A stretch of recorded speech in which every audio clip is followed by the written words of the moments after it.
to The Fitterist Show with your host, Christopher Allen, where we explore the art of mind and body conditioning. Welcome to episode 25 of The Fitterist Show. Today we're going to talk about the ketogenic diet. Now, this is a diet where eating a diet high in fats, think bacon, butter, red meat, eggs, cheese, salmon, avocado, walnuts, almonds, to lose weight might seem like a reasonable trade-off. But it's a bit more complicated than that. Probably more so than even the carnivore diet, which was covered in episode 23 of The Fitterist Show. The keto diet, which is high fat, moderate to higher protein, and low carbs, has garnered a reputation across celebrities, social media influencers as a diet for weight loss. However, the ketogenic diet is very restrictive and takes a lot of commitment to get the nutrients that you need for overall health. Now, what the keto diet aims to do is force your body into using a different type of fuel. Instead of relying on sugar or glucose that comes from carbohydrates, the keto diet relies on ketones, which is a type of fuel that the liver produces from stored fat. But in order to get the liver to produce those ketones, one must have a very low amount of carbohydrates, like less than 50 grams a day. Just as a reference point, a single apple has about 25 grams of carbs. And you need to do this for several days to get into what's called a state of ketosis, where you're actually burning fat. This is not an easy task relative to most people's eating habits. In today's show, we're going to talk about the ketogenic diet, what it is, what you can and cannot eat on that diet, as well as some of the potential health benefits and trade-offs. But as always, before we jump into today's topic, we take a look at what is in the news. So in the news, story number one is a teenager from the UK whose junk food diet caused him to go blind. So this is a case study of one individual, but a teenager in the UK who ate essentially nothing but fries, chips, and other junk food for years slowly went blind as a result of his poor diet. The study was published in the Annals of Internal Medicine on September 2nd, and it highlights another fact about poor diets, that in addition to obviously being tied to obesity, things like heart disease, they can also damage the nervous system, particularly the optic nerve and vision. So this teenager who started doing this at age about 14, he went to the doctor and said, hey, I'm feeling tired. I'm a picky eater. And, they did blood tests and it showed that he had anemia, low levels of B12. And so they gave him B12 injections and advice on how to improve his diet. And obviously he chose not to follow that advice. And by age 15, he started to develop hearing loss and continued vision issues. But the doctors really couldn't seem to find the cause. They did an MRI, did an eye exam, which was relatively normal. And over the period of the next 2 years, so ages 16 and 17, the vision of this teenager got progressively worse. And when the boy was 17, he had 2200 vision in both eyes, which was the threshold for being legally blind. And they obviously continued to do tests, and they found that he had developed damage to his optic nerve, and he still had low levels of B12, low levels of copper, selenium, and vitamin D. And so the doctors started to talk again about the diet, and the teenager now finally really opened up and said that he was very picky about the textures of certain food, and the only things he essentially ate since grade school were fries, chips, particularly Pringles, white bread, processed ham slices, and sausage. Now, I'm not a nutritionist, but I'm guessing that's not an optimum diet. So the doctors started to speculate that the nutritional deficiencies this teenager had caused some decay in the optic nerve. And unfortunately, it was irreversible. Sometimes you can reverse some optic nerve damage if it's caught early enough. But in this case, his vision loss was actually permanent. And wearing glasses obviously couldn't help because the damage was in the optic nerve. So the teen was given nutritional supplements, which helped to prevent his vision loss from getting any worse. I don't know how it could get much worse if you're legally blind, essentially. And he was also referred to mental health services to help correct essentially his eating disorder, because his diet was just so restrictive to those literally 5 or 6 foods that it had caused multiple nutritional deficiencies. So it's an unfortunate case study, and I know there's a lot of kids out there that are, quote, picky eaters. I was probably one of them in some degree. Most kids grow out of that and start to expand their eating behavior. But if you believe that your child is continuing to have a very restrictive diet, you may want to meet with a registered dietitian or a nutritionist who really specializes in pediatrics to help kind of assess the diet and potential nutrient deficiencies, so you can kind of work both changing the diet over time as well as in a nutritional supplementation that'll help during the transition period. So today's topic, what is a keto diet?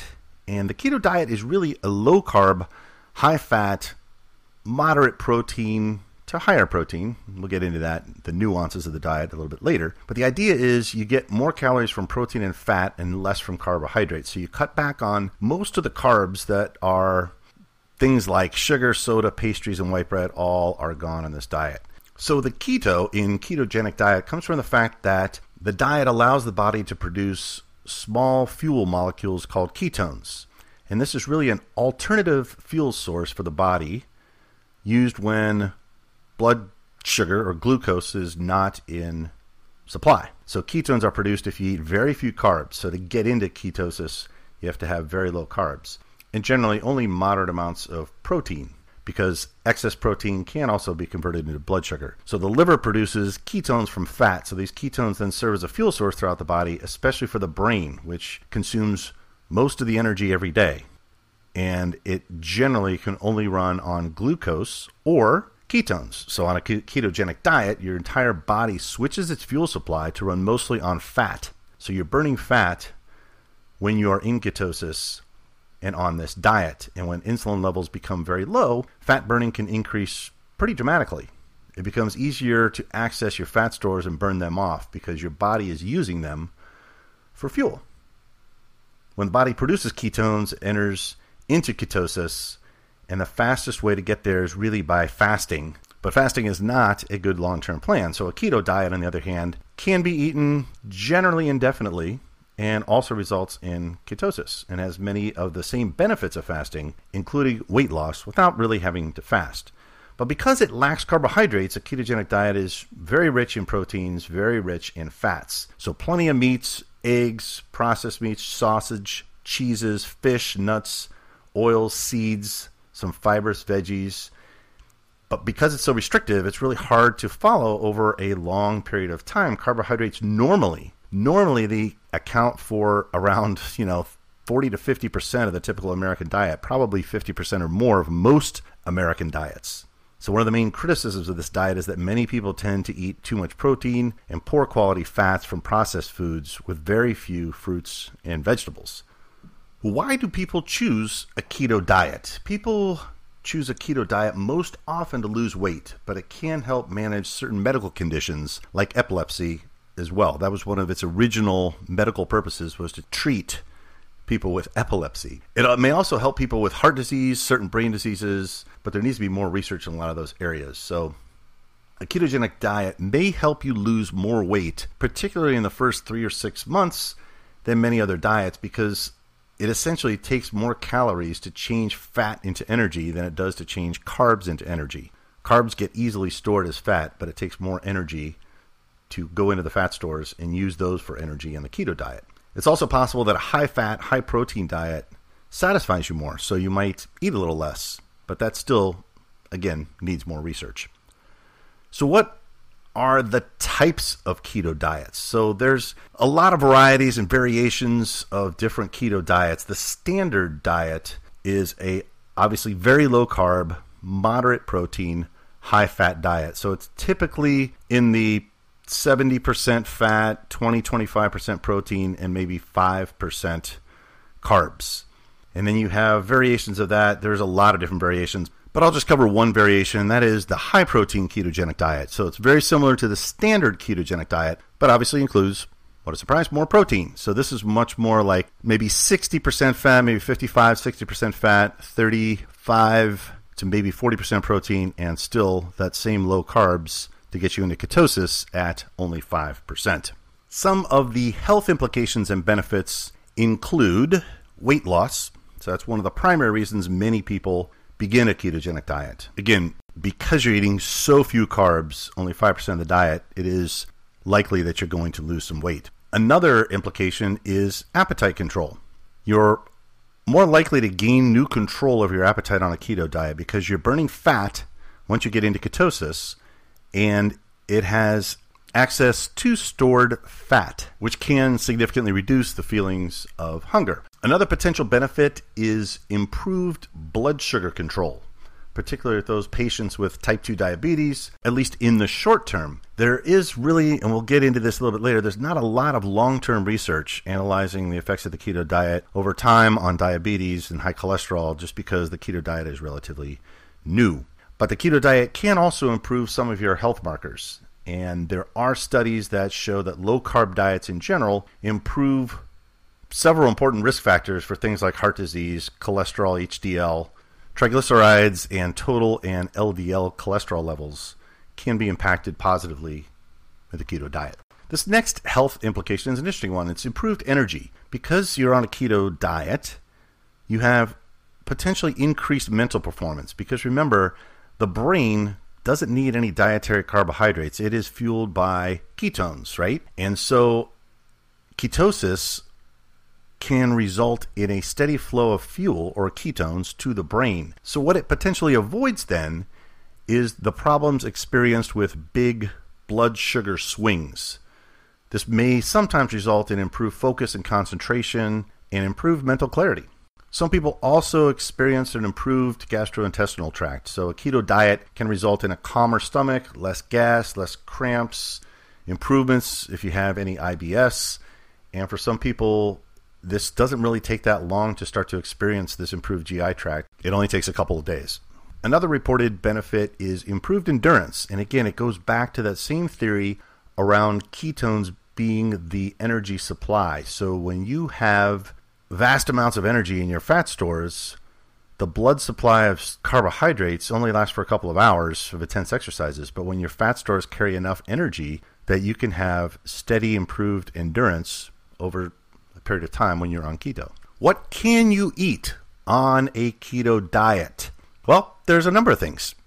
Meat, so red meat, steak, ham, sausage, bacon, turkey, chicken, fatty fish like salmon, trout, tuna, mackerel, eggs.